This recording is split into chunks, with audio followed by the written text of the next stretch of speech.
Joining us now to analyze today's headlines is Cristina Mislan. She's an assistant professor of journalism studies at the Missouri School of Journalism. Hi, Cristina. Hello, Sonali. Scientists at the University of Colorado this week have found the lowest sea ice levels in the Arctic ever recorded. Arctic sea ice is a strong indicator of the impacts of climate change, and the news comes in the same week that the National Oceanic and Atmospheric Administration found that the months December 2014 to February 2015 were the warmest global temperatures on record for that time of the year. Meanwhile, the Guardian newspaper has just found that the Bill and Melinda Gates Foundation has $1.4 billion worth of investments in fossil fuel companies. Reporters analyzed the foundation's latest available tax filing and found investments in dozens of companies, including ExxonMobil, BP, Chevron, Royal Dutch Shell, and others. And the findings are all the more surprising given the Gates Foundation's stated concern about climate change. The Guardian has partnered with 350.org in a petition calling on the Gateses to divest from the companies. Cristina, are you surprised by the double standards of these altruistic but obscenely rich people?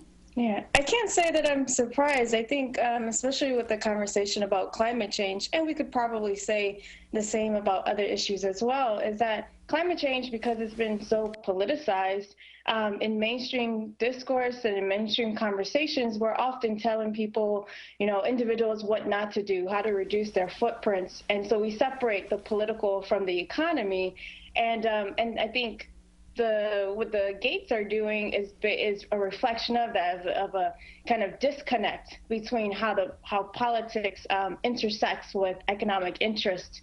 And so I think this conversation may be about divestment, about what people should not do. For instance, how we align our values with our investment might actually be helpful for the Gates to consider here. I think that's really important to understand that politics and economic interest, and yes, investment and financial investment all intertwine, and we need to understand the relationship.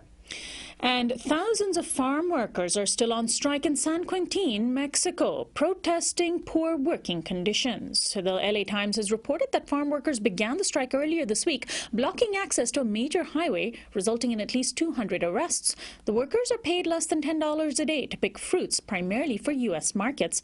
Among the employers being targeted is the U.S.-based company BerryMex, which sells organic and conventional strawberries and raspberries through stores like Trader Joe's under the Driscoll label. The farmers at the center of the strike produce millions of tons of produce for U.S. markets. The workers, many of whom hail from indigenous communities in southern Mexico, are demanding better wages, government benefits, and overtime pay. Cristina, how important is this action, and why aren't we hearing more about it in the news outside of the LA Times?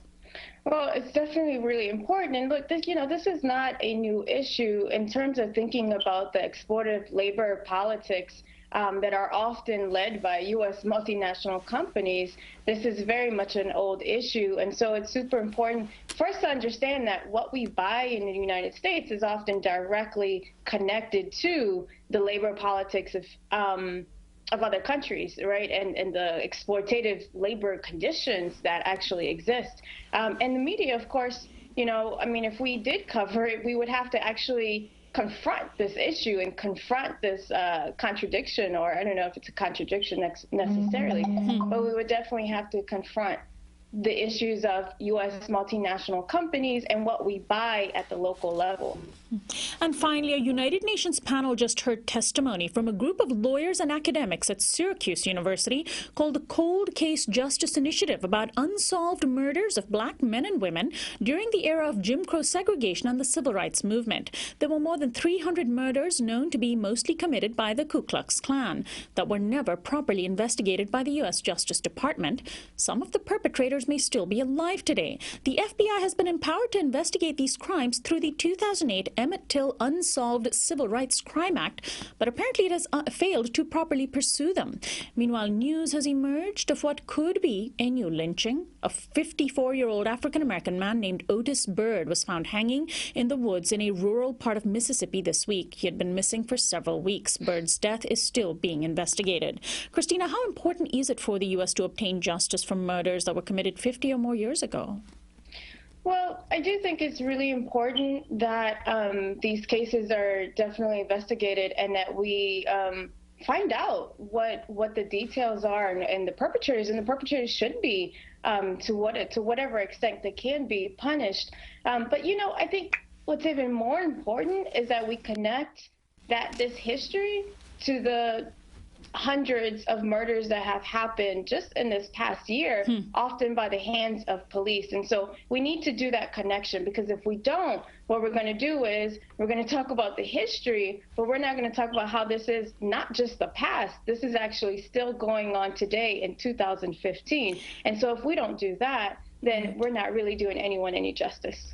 That's a great point. I want to thank you so much for joining us today, Cristina. Thank you. Cristina Mislan is an assistant professor of journalism studies at the Missouri School of Journalism.